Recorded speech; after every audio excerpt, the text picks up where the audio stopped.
Artificial intelligence is rapidly making its way into the hiring process, promising to help employers identify better candidates, reduce hiring time, and improve decision making. But for many cleaning and restoration companies and organizations, separating genuine value from marketing hype can be difficult. The big question is, what can AI actually do? And that's the topic of the day with Wells Yee, who's been a diligent observer and worker to solve the hiring challenge by tapping into the power of AI. Wells, welcome back to the program. I'm so glad to be back here to discuss this very important topic.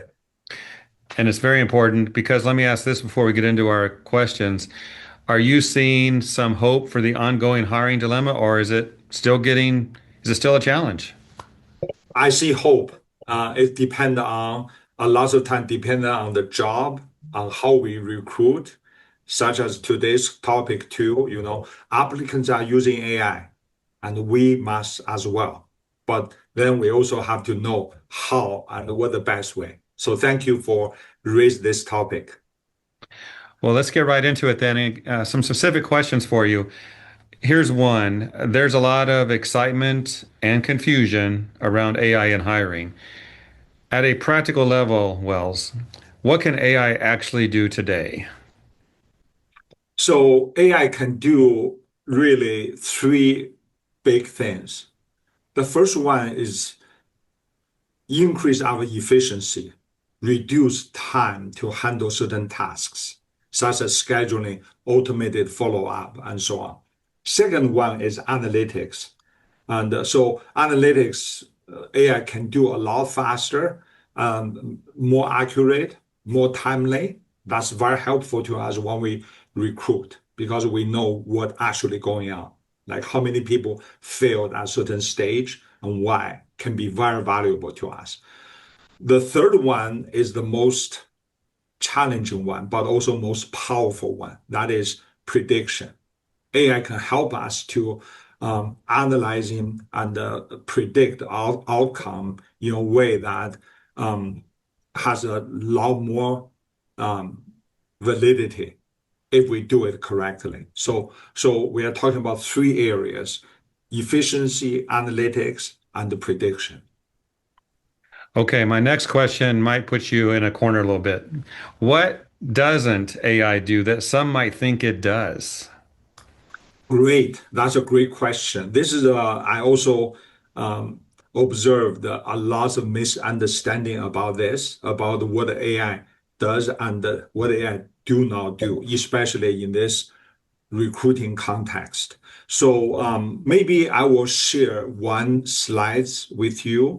What you see here is that what AI can, here one column said AI can do this and AI cannot do this. So the biggest misunderstanding to me, Jeff, is the first one. If we have a bad job offer, if we are underpaying people and so on, post using AI, however you use that, maybe you can make the job description better and so on, will not do too much to help us because AI will not be able to change that, right? Second one is identify what to evaluate for a cleaner job. And generically, yes, we'll need a trust, physical work, but lots of hiring relate to the job specific, company specific information, our own culture, our own operating perimeters, operating requirement, what we particularly desire, what this particular facility or job, cleaning job requires. AI will not know. So we know that better. And it cannot replace true human connection. Right? It can go faster, can be warm and fuzzy, but the real human connection, people can still smell that miles away. And it cannot remove no-shows due to poor job offer. That's come back. You can see multiple things related to job offer. And so basically, if you look through this list, what it does is that it can do faster, more efficient. But if our system, our process, our job offer, our recruiting process, are good, it empower it, make it highly effective. So therefore, for your first question, do we have hope? We do because of that. But on the other flip side of this, if our job offer, we're underpaying people and our management, training is isolated, and we are not there to support them after hiring, all these process can make the not so good process magnify its negative impact. So so AI is limited in certain things, and the AI can empower us. AI can also make things worse. Wells, those were great. I love that first one because it's human nature to make things sound better than they really are. And if AI can't do that, I call that honesty. So I like that. Very good. All right. So my next question, you've served as a cleaning company owner and you're a co-founder of EmployJoy.ai. What concerns, if any, do you have about fairness, bias, transparency when companies take this route, when they begin relying on AI to screen candidates, if any of those concerns are yours? Yeah. So that's a great question because it's based on the application sophistication. For example, when we talk about AI, automated scheduling, reading resumes, giving some insights about what that resume is talking about, and follow up automatically. These applications are relatively easy to do, all right? But when you get into the prediction and the part, indeed, it's a very big issue. How you train your model. Do you use industry-specific data?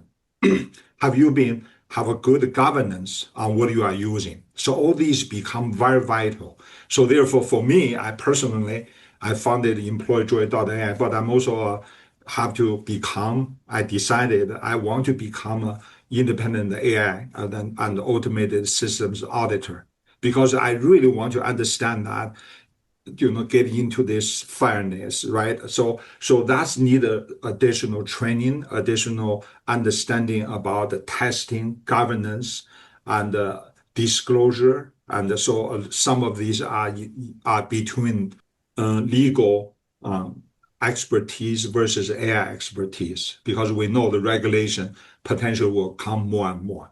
Okay, so therefore, if we look at these three applications of AI, efficiency and analytics and the prediction, the first two are relatively easy to deal with. And that's still require disclosure, require testing to make sure they are accurate, even just a resume scanner to summarize the resume's key point, for example, work history, and so on. And it still requires testing to make sure the AI tool is done it properly, right? So these are relatively easier. But when we go to the real power of AI in prediction, then we really have to get into certain deep expertise to do that. So for individual company to develop that is possible, but that's why we feel that EmployJoy may possibly fill that gap. Thank you, Wells. All right. I think that's all my questions, but I think you have a little more to share. Any final words of advice for those looking to embrace this, to tap into the power of AI for hiring? Because as you said, there's hope, but it's still a challenge. Yes. So I want to share a couple of things quickly with you. So this is, I would really want to share, just extending your question about what is the best practice here, right? We talk about AI can save time. And so, for example, scoring interviews, not only save time, but actually do a little bit more accurately than human. Because when we do interview, we have lots of influence visually, sound, the other person, we see a lot. So that impact us, potentially trigger bias. But AI often just use transcript, focus on that, right? Then interview scheduling, we talk about the automated candidate reminders, must-haves, requirements. Okay. Then we also talk about here we get into some prediction space.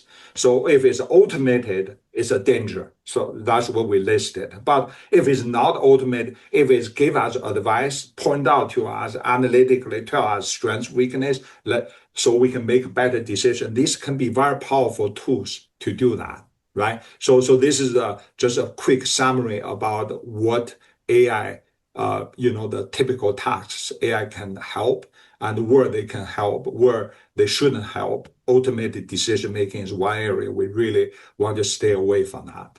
Then we also want to really talk about, so what kind of AI practice relate to legal risk? For example, black box auto rejection, we talk about that.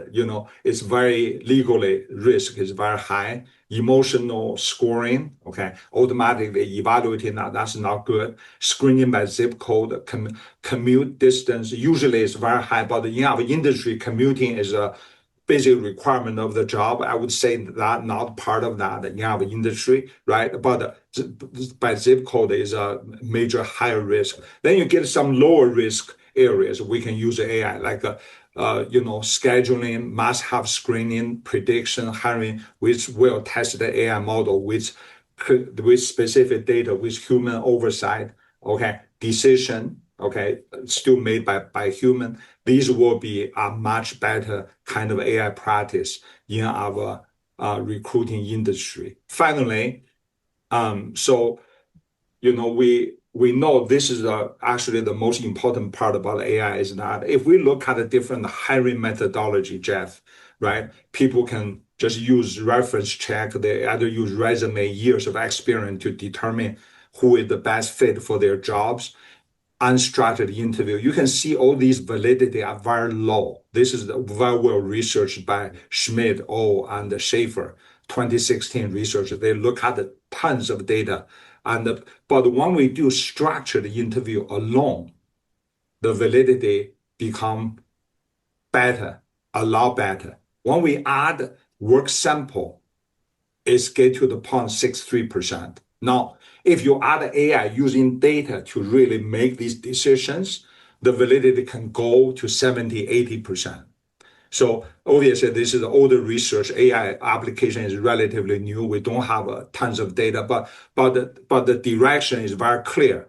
When you use AI to evaluating candidates systematically, you get a better hiring decisions. So that will be potentially the best benefit for AI recruiting. But that's also require more sophisticated system to support that.